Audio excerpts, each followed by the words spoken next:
Hello, everyone, and thank you for joining us for today's webinar about how the Healthcare Rights Law, also known as Section 1557 of the ACA, is helping end discrimination in healthcare and why it's under threat now. My name is Yamhee Park, and I'm the Campaign and Digital Strategies Manager at the National Women's Law Center.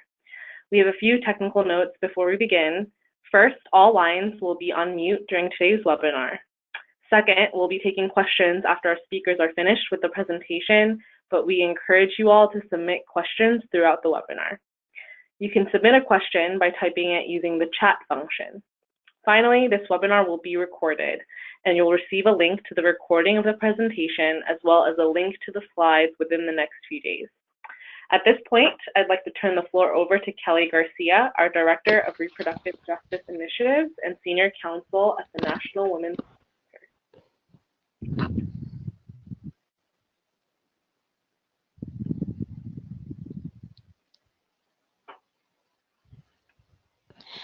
Thank you, Yamhee, and thank all of you for joining us today. We are happy to have everyone on this webinar, How the Healthcare Rights Law is Helping in Discrimination in Healthcare and Why It is Under Threat.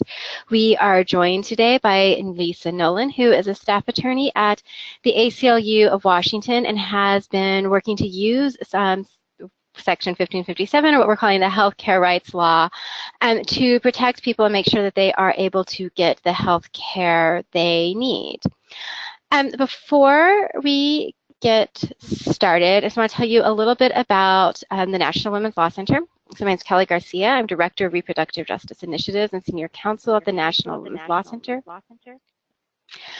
At the National Women's Law Center, we work to ensure that all women are able to achieve their potential throughout their lives, at school, at work, at home, and in their communities.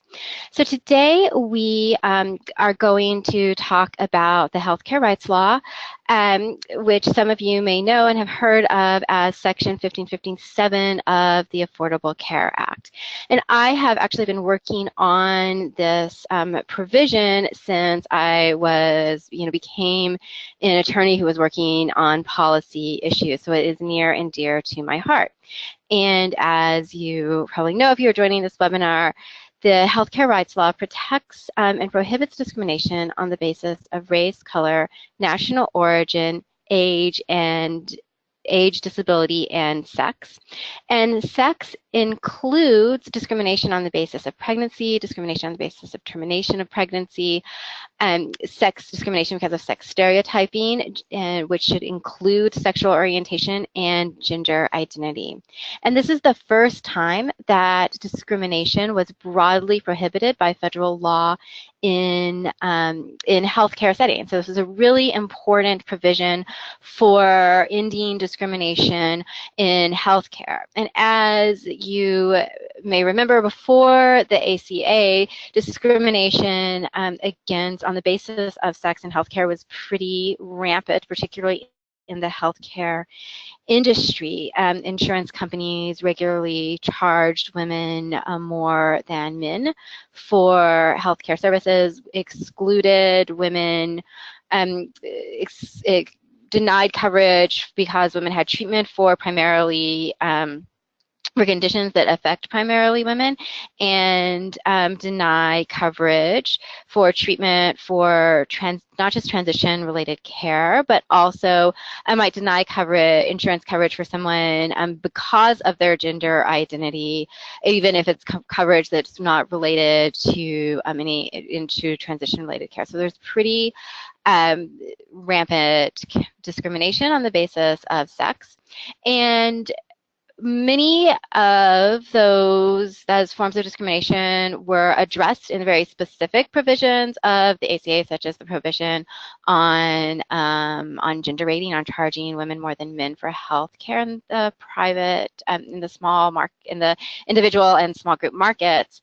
And but the other things were not addressed in the ACA, and the healthcare were not addressed in those very specific provisions of the ACA, leaving the healthcare rights law as one of the really key and important protections for addressing these forms of both discrimination in insurance, but also more broadly across healthcare systems. And so it's a really important provision that has been used in a variety of ways, and Lisa's going to talk a little bit more about how they have been using that, but also I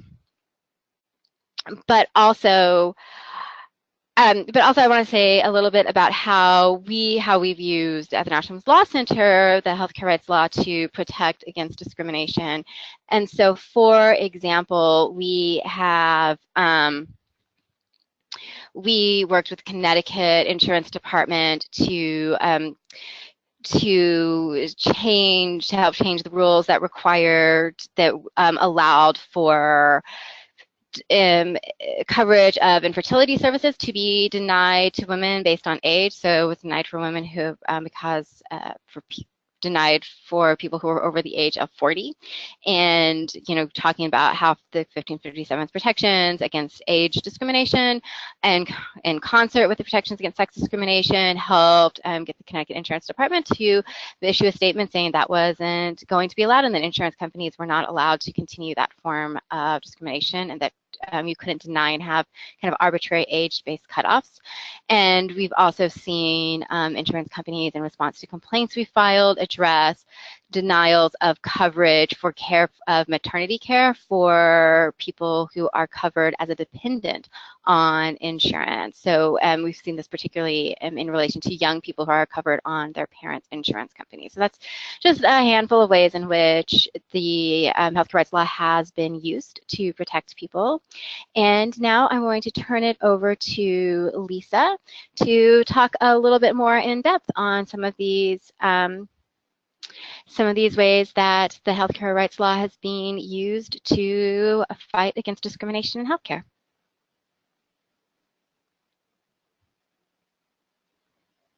Wonderful. Thank you, Kelly. So today I'm going to talk a little bit about this case we've been working on for about a year and kind of view Section 57 through the lens of this case. The case is NSTAD versus Peace Health that was brought by the ACLU of Washington. And these are the NSTADs. So you've got Pax on the lower left, his mom Cheryl, his sister Maya, and his dad Mark. And they're at the Pride Parade in Bellingham, Washington. And so Cheryl is an employee of Peace Health, and Peace Health is a Catholic healthcare organization here in the Pacific Northwest that employs about 16,000 people. It's a large hospital system, and so it provides health benefits to its employees through what's called a self-funded medical plan. And this is unique in that it's considered a church plan, so it's exempt from ERISA regulations. And then also, because it's self-funded, it's not considered an insurance plan and is not subject to Washington's insurance laws. So Cheryl was a medical social worker with Peace Health for over 20 years, and her whole family was covered under Peace Health's medical plan. Pax is a senior in high school, and so he has been on this medical plan his entire life. Pax is also transgender and was diagnosed with gender dysphoria. And as part of the treatment for that, his doctor recommended that he have chest reconstruction surgery to give him a more masculine chest. And, he was experiencing extreme distress over, his body and his lack of comfort with that and his gender dysphoria. And it was, really urgent that he have this treatment and this care. Unfortunately, Peace Health, its medical plan for its employees, has a categorical exclusion for coverage for quote-unquote gender change or for procedures to change one's physical characteristics to those of the opposite gender, as well as for hormones and for therapy related to sex change. So all of that was excluded. And so when Pax's doctor submitted a pre-authorization request for Pax's surgery, the NSTEDS received a fax back stating that Peace Health does not cover any transgender services. And I'll show you a picture of that fax later. It was pretty short and pretty clear. So this is pretty blatant discrimination. It really wasn't a question of whether or not this is a discriminatory practice. So the ACLU of Washington brought a lawsuit under Section 1557. And I know Kelly touched on this a little bit, but just to kind of go over it some more, Section 1557 states that an individual shall not, on certain grounds, be excluded from participation in or be denied the benefits of or be subjected to discrimination under any health program or activity, any part of which is receiving federal financial assistance. So Peace Health receives federal financial assistance and is therefore a covered entity. What Section 1557 doesn't do on its own is it doesn't list out the grounds on which discrimination is prohibited, but it rather refers to other statutes. So one of the grounds is, Title VI, which covers race, color, and national origin. It refers to Title IX, which prohibits sex discrimination. It refers to the Age Discrimination Act, which is clearly age discrimination. And then also Section 504 of the Rehabilitation Act, which prohibits discrimination on the basis of disability. And this is relevant for how we define sex discrimination, because by referring to Title IX, it also incorporates all of the case law and the understanding that goes along with Title IX.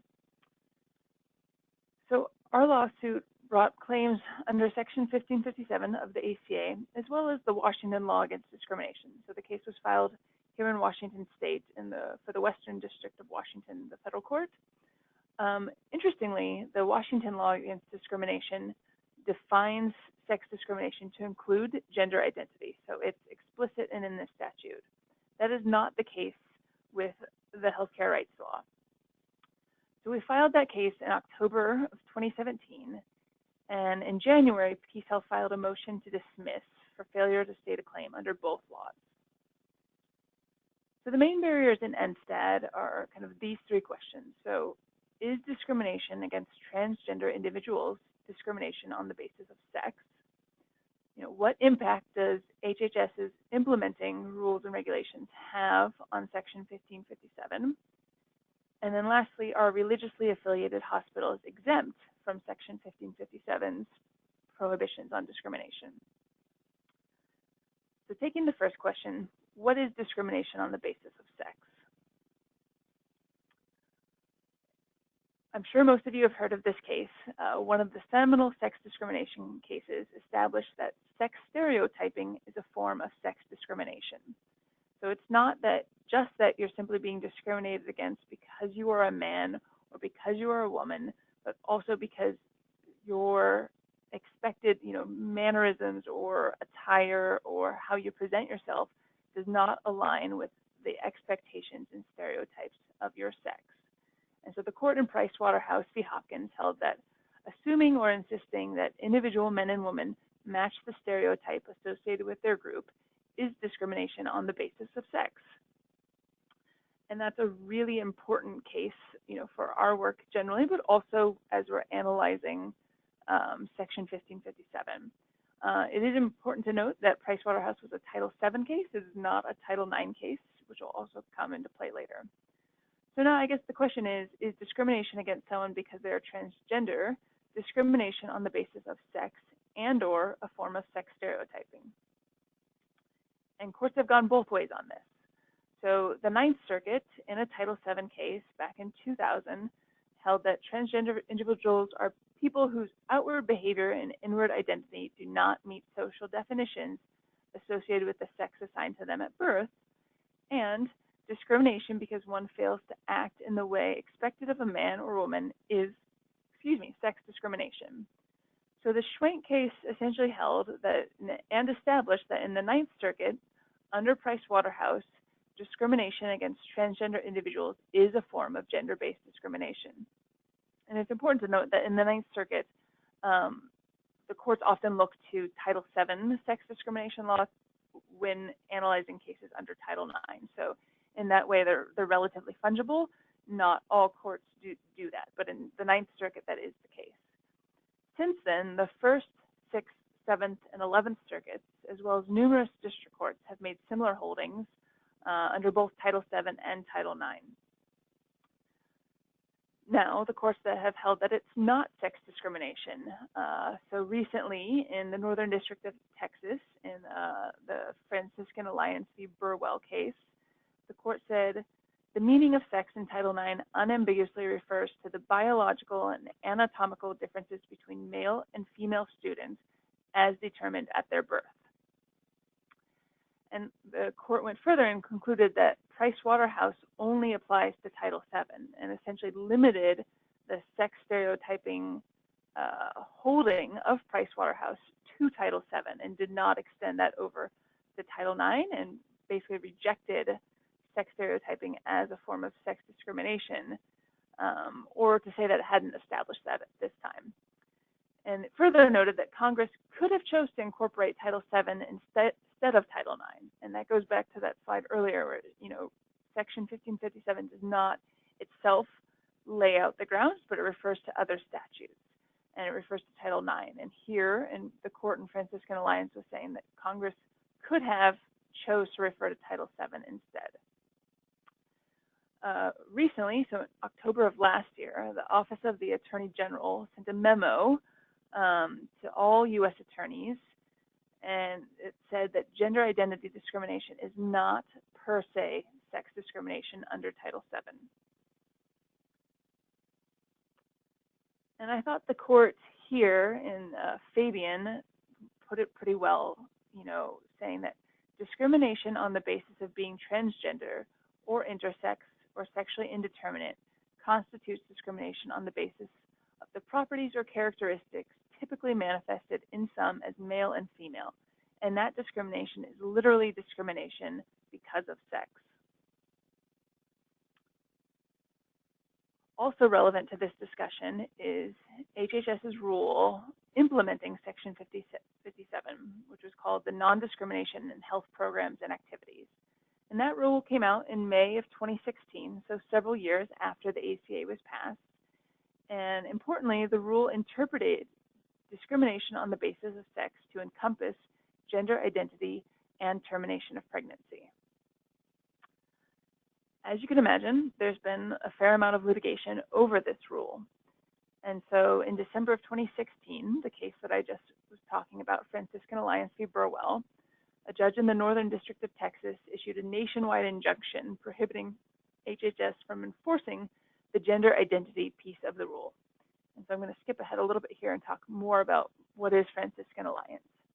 So in this case, private healthcare providers in 8 states challenged HHS's rule. And the court found that the inclusion of gender identity within the definition of sex discrimination, as it was used in the ACA, conflicted with Title IX's definition of sex discrimination, and therefore it was a violation of the APA, the Administrative Procedures Act. And the court supported this holding on a couple of bases. First, it said that just a general reading of Title IX and the statutory language indicated a binary understanding of sex. So, it referred to men and women, and that was the understanding of sex. So, arguably transgender would still fall within that to some degree. It would leave out, intersex and gender nonconforming, but that's clearly not a sufficient justification, but that's how they read the statute. They also looked at the meaning of the word sex at the time that Title IX was enacted. And then its last justification was that Congress knew how to use the phrase gender identity, that there were other bills put forward that same year that had the phrase gender identity. And therefore, had Congress wanted sex to include gender identity, they would have put it within the statute. The Franciscan Alliance Court also held that failure to include Title IX's religious and abortion exemptions within the rule rendered it arbitrary and capricious and contrary to law. So essentially, since Franciscan Alliance, this portion of HHS rule has been on hold. It's been enjoined. So, we can't rely on it at this point.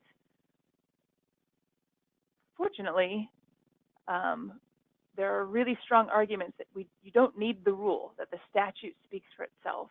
And in September of last year, a judge in the Southern District of California essentially ruled that discrimination on the basis of gender identity is prohibited on the basis of the statutory language of Section 1557 itself. That, Section 1557 prohibits sex, and the court relied just solely on the statute to reach its conclusion and not the rule. And the Prescott case is a really tragic case, actually. It involved a young teenage transgender boy who was having a mental health crisis and suicidal thoughts and a lot of distress and depression. And his mother checked him into a hospital. And the hospital staff, the nurses, and the doctors continuously misgendered him, and that was exacerbating his emotional distress, such that he was supposed to have a long stay at this hospital to get better, and was released within 2 days because the doctors, acknowledged that the misgendering was actually harming the situation rather than helping. And a few weeks later, he committed suicide. And so this lawsuit was brought saying that was discrimination on the basis of gender identity, and the court agreed.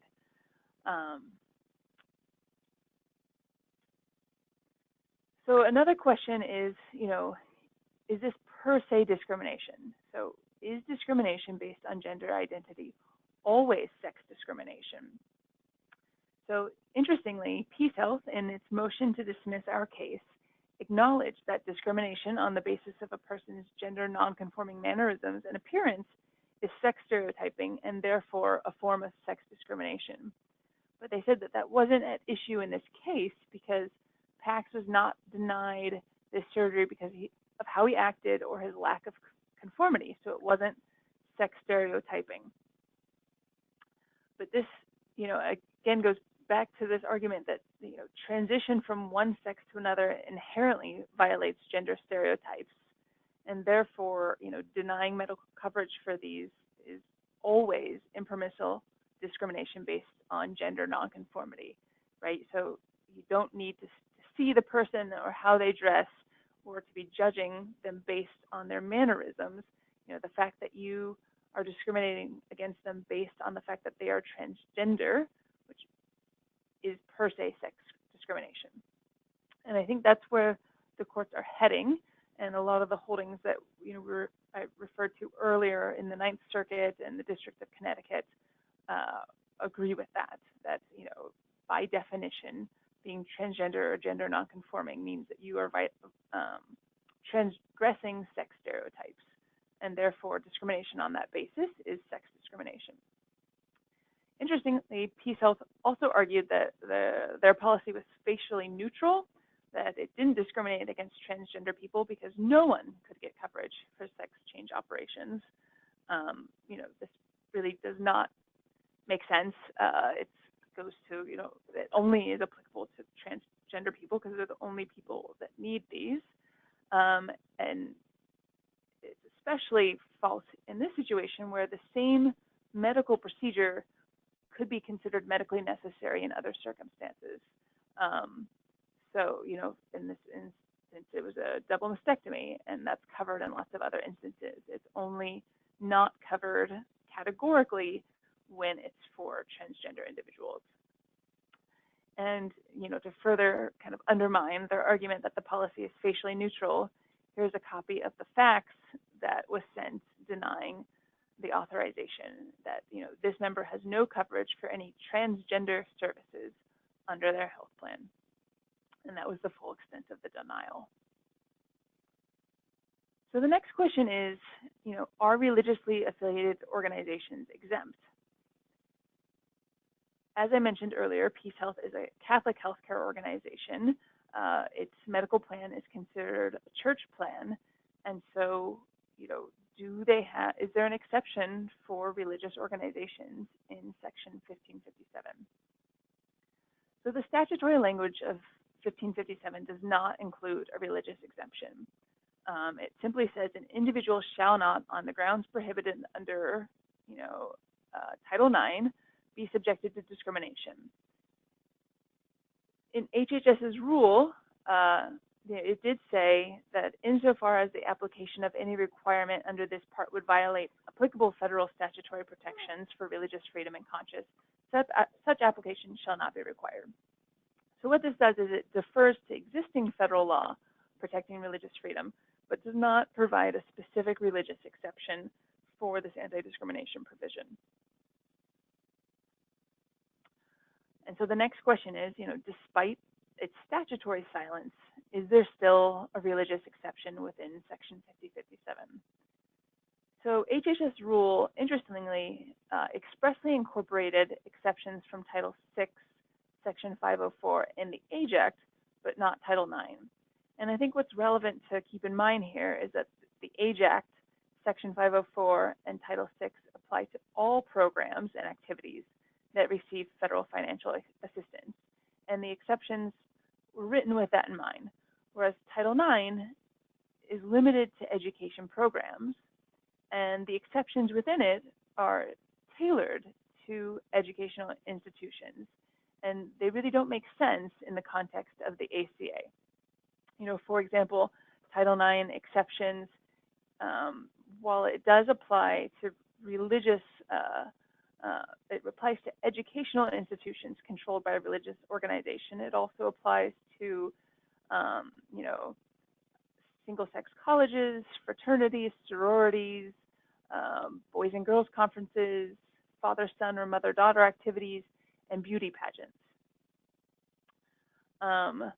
And then I think the next question is, if you were to read in an exception, would it only apply to religious educational institutions? Because that is the only institution that Title IX's exception applies to. So, despite the fact that there's nothing in Section 57 providing for religious exception, and the fact that Title IX's exceptions are, very much tailored towards educational institutions, the court in Franciscan Alliance held that there was a religious exception. And it did so by finding that the et sequitur in the citation meant that Congress intended to incorporate the entire statutory structure of Title IX. And going back, this is what 1557 says. It says an individual shall not, on the ground prohibited under Title IX, be subjected to discrimination. And right here, I don't know if you can see my mouse, but in this citation, this is how the court interpreted that all of Title IX was being incorporated into the ACA, not just the grounds of discrimination as stated in the statute. So in my mind, that's quite the stretch. And it, from what I recall, it did not address, kind of the technical question of whether the exception only applies to educational institutions, because that is the only one provided for in Title IX. So we'll see probably more litigation on that. So what is the impact of a religious exception? If, as the court in Franciscan Alliance found, and Peace Health argues, that all religious organizations are exempt from the ACA's non-discrimination provisions on the basis of sex, it means that an individual could, on the basis of sex, be excluded from participation in, be denied benefits of, or be subjected to discrimination under any health program or activity if such discrimination was consistent with the organization's religious tenets. And, and it's important to remember how broad sex discrimination is and what falls under that umbrella. And I think Kelly, was talking a lot about this earlier. It's not just, we're not talking about just gender identity discrimination. We're also talking about, on the basis of pregnancy, on the basis of termination of pregnancy, childbirth, other related medical conditions. There's a whole swath of things that fall under sex discrimination that religious healthcare organizations would not be, prevented from discriminating on the basis of. And this is particularly important when you think about it. At least here in Washington State, I believe it's over half of the hospital beds in the state are within religiously affiliated organizations. So, you know, the ramifications of reading such an exclusion into Section 1557 would extend far beyond the issue of gender identity discrimination.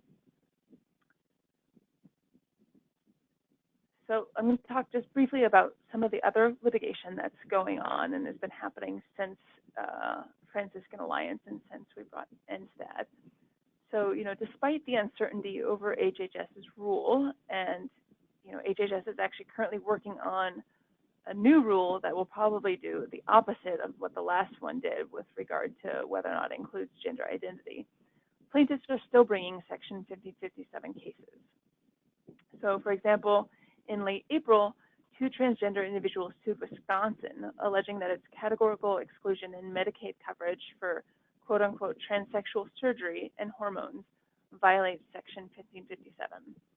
And the complaint relies on the statute only, not HHS's rule. And I think that's, you know, the strategy right now for this kind of litigation, at least when it comes to gender identity discrimination, is that it rely on the language of the statute, like they did in Wisconsin and like the court in San Diego found. Because the ACA and Section 1557 are still the law of the land. Those have not been changed. Nothing in, you know, Franciscan Alliance or what the Trump administration has done or what HHS has done has changed the statutes of the ACA and Section 1557. There's also been litigation for discrimination on bases other than sex.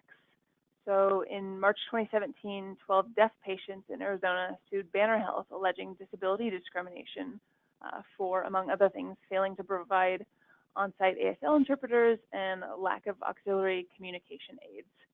And there have also been several lawsuits regarding an inaccessible website for people with disabilities.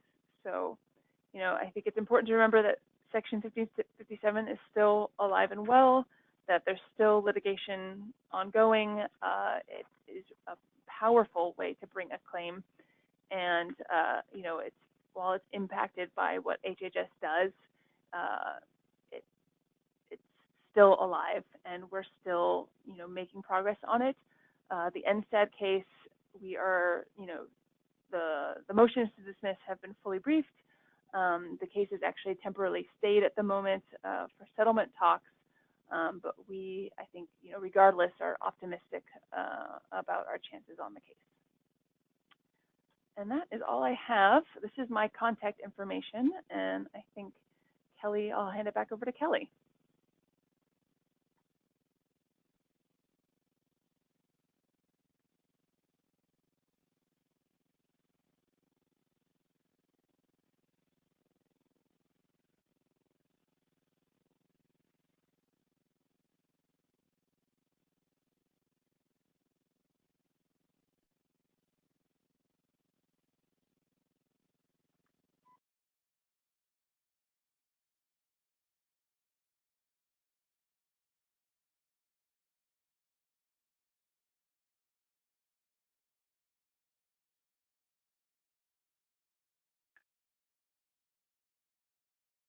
Kelly, are you muted?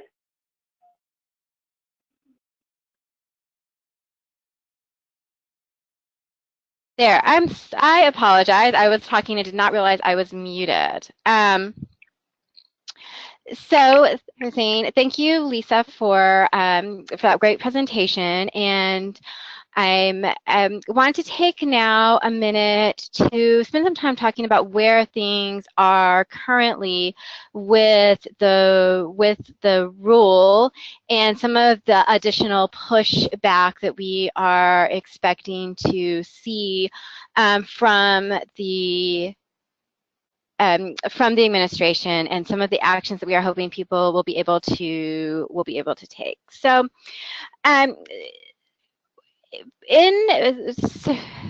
I think Lisa mentioned in response to with the Franciscan Alliance court filings, the administration had said in their updates, in their status reports, that they have a while now have been saying, and that they are going to issue, are looking back at the rule and trying to come back to, and are rethinking what is in the rule. And about 2.5, 3 weeks ago, they issued, we know that a notice of proposed rulemaking on the healthcare rights law rule was at the Office of Management and Budget, which is the last stop before a rule gets released. And so we know that there's going to be a new proposed rule that will be coming out, and we will be seeing. And we expect that rule will roll back. This proposed rule is going to attempt to roll back the protections that were issued in the final rule by the Obama administration in 2016. And I'll pause there for just a second to say a little history. So after the ACA passed, the healthcare rights law, that provision of the ACA became effective immediately. And so organizations such as ours and others were using the healthcare rights law, and to protect against discrimination, and we're affirmatively using it as kind of ACA was being implemented, and before the regulations were issued. And so there were these cases. There's case law being built up, talking about the importance of the protections, as well as kind of these administrative actions, not just from HHS's Office for Civil Rights, but also within state insurance departments, such as the example in Connecticut that I said before. So just to say that there was a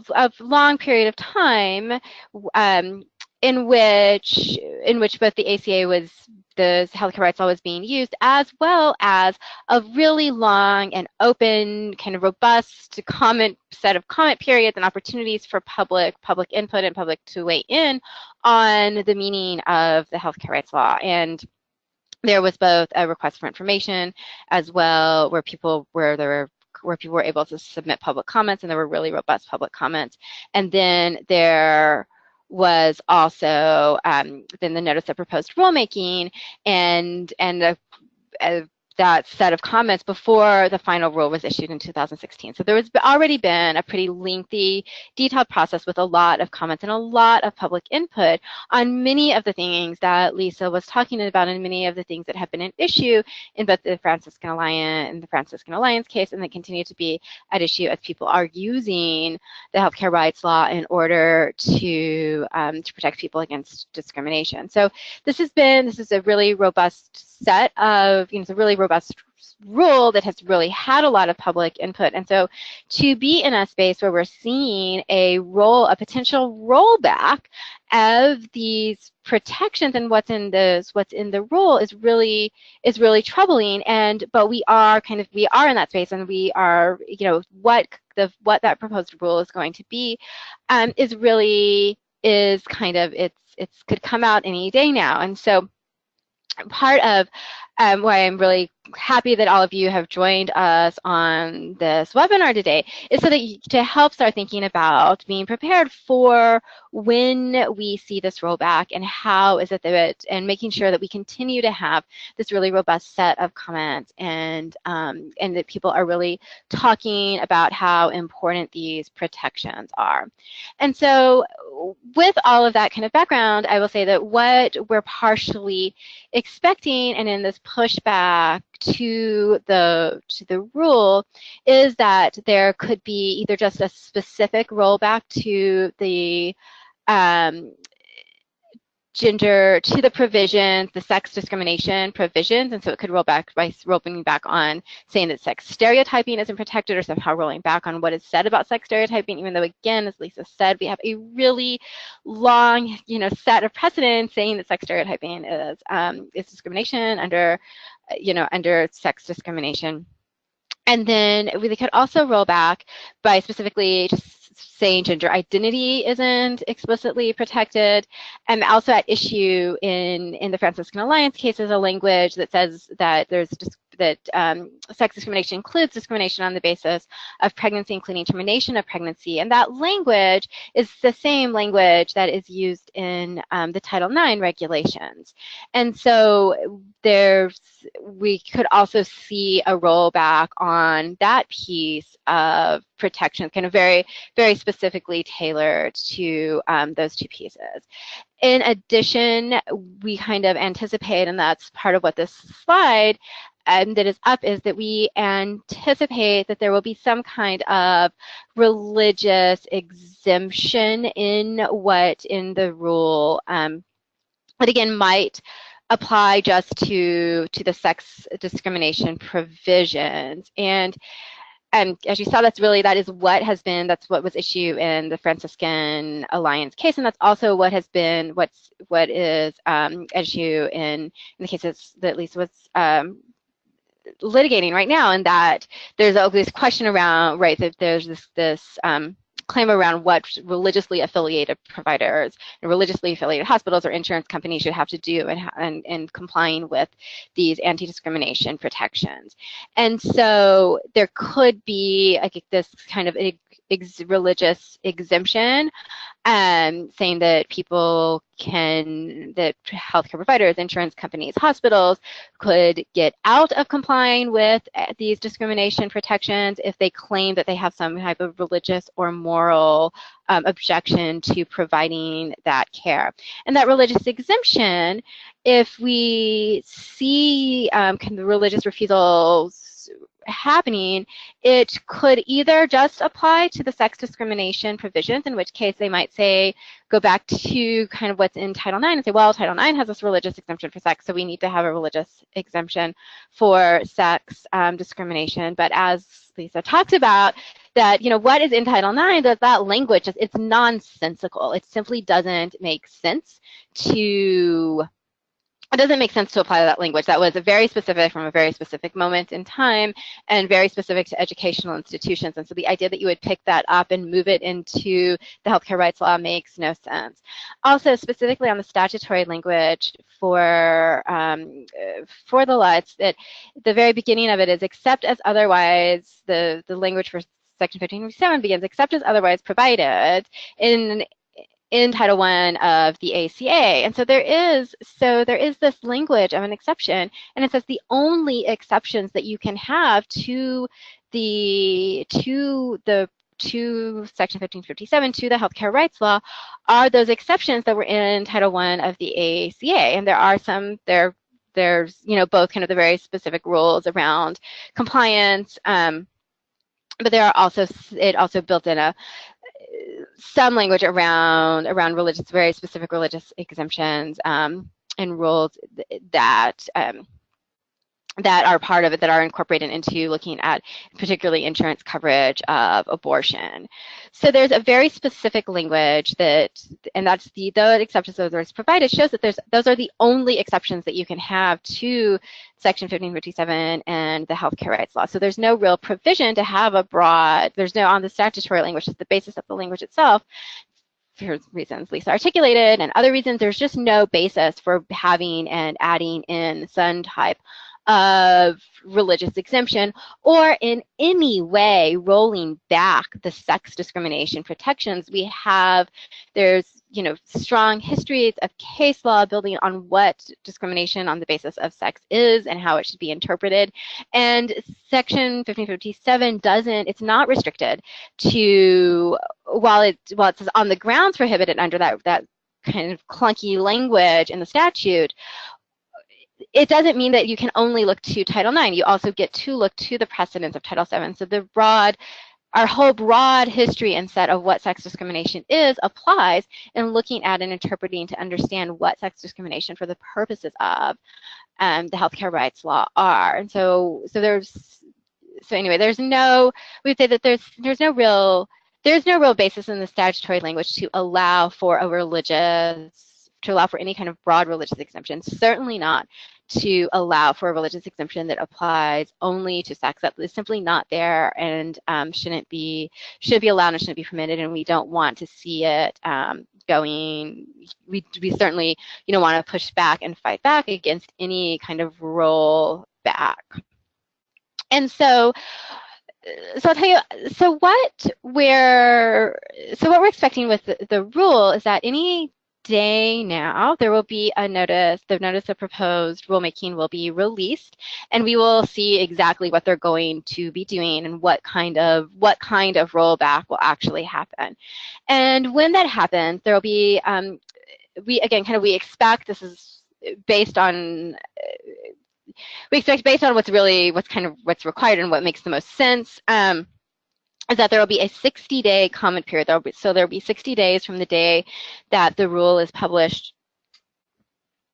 for the public to be able to comment. And it's really important that we get a lot of public comment on what is on the rule, and explaining why, and talking about how important the healthcare rights law has been, how important it is going to be, and why it is just the wrong step, whatever the rollback is, why there should be no rollback of these protections, that the current regulations and rule are based on and really grounded and founded in longstanding principles of what our understanding of what sex discrimination is.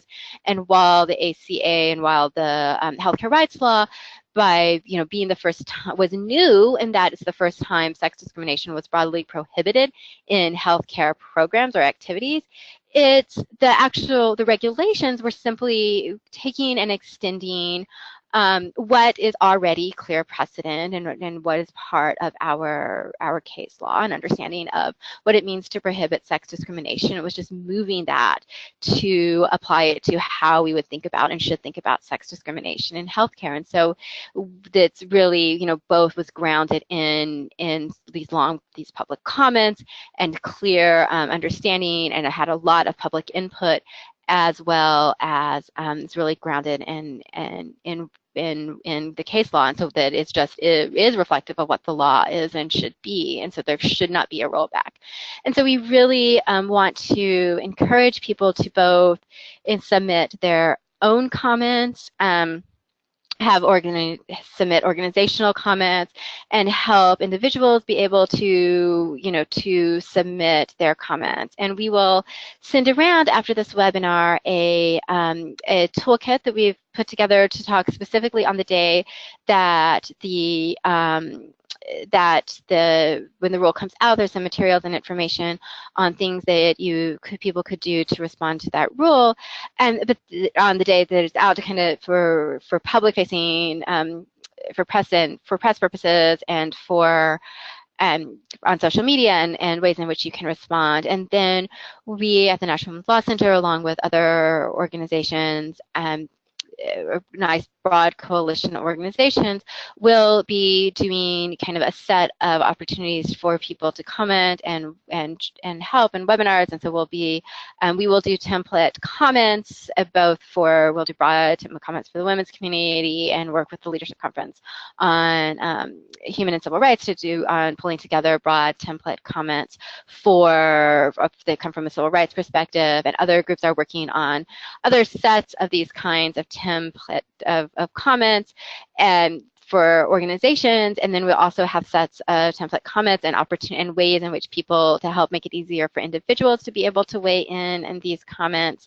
And so we're going to have a variety of options and ways for people to weigh in, and try to make it as easy as possible, depending on capacity, whether you're an organization or just an individual, so that we can make sure that people are able to have their voices heard. But as you've heard from Lisa today, this rule, the healthcare rights law, is really important, and it's important that the rule continue to reflect the direction that the law is going and has been going, and we don't want to see a rollback of that, and we need to tell people our hashtag is put patients first, that the administration needs to put patients first, that they shouldn't be allowing discrimination in healthcare. That was the entire point of having the healthcare rights law, was to end discrimination in healthcare, and trying to start allowing it is absurd, and we shouldn't stand for it. And so so with that, I will open it up to questions.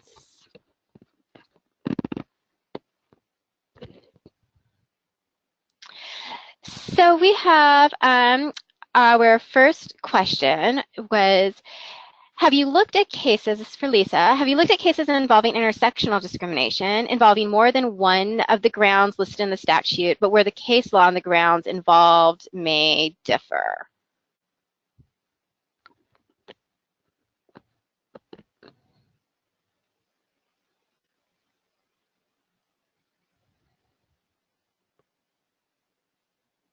Yeah, so thank you for that question. Am I off of mute? Yes. Okay, great. So that's a great question. I actually have really not looked at cases involving intersectional discrimination.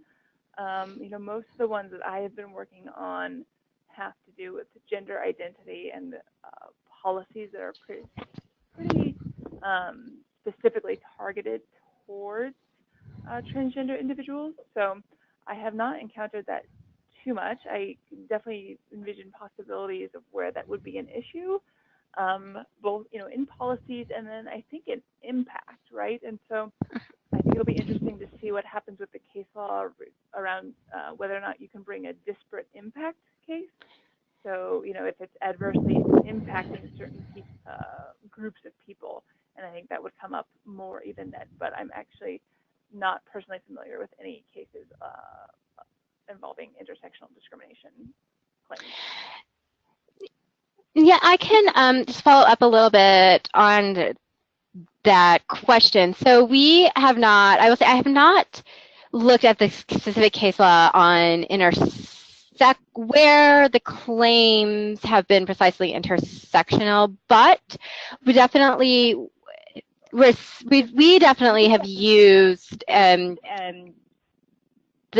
we've definitely used the healthcare rights law, as I said, kind of in our example in Connecticut, where on infertility treatments, where the claim wound up being really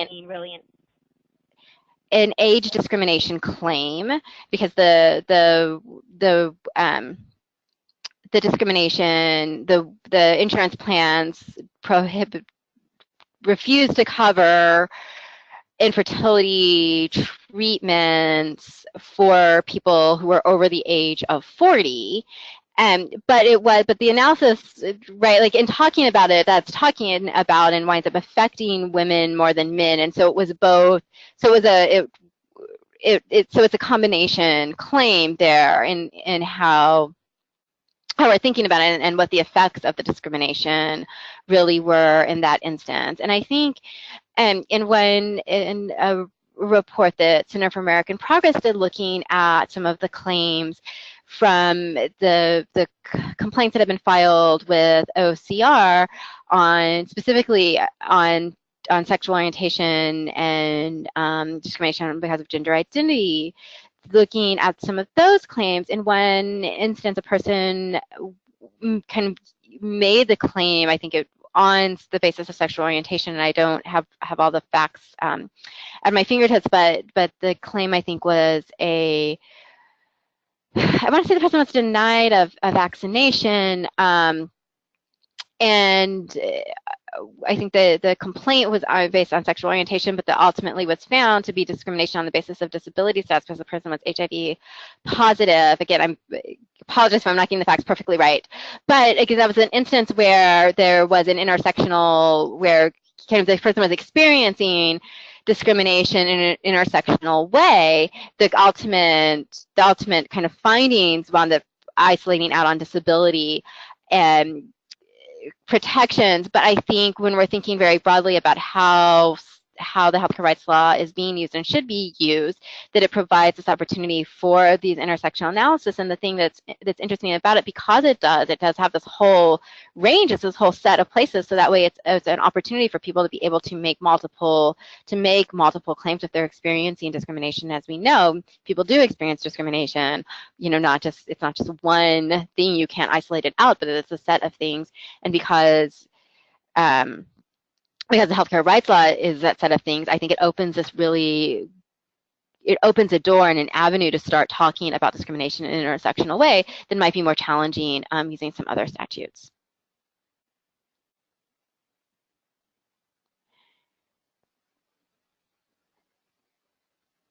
So I have one, we have a few minutes, and so I did want to ask one additional question to you, Lisa, about what, how, given that there is this, we are expecting this notice of proposed rulemaking and that will roll back in some way, does that affect or change litigation strategy depending on what the rule winds up saying, or the proposed rule, because it won't be a final rule?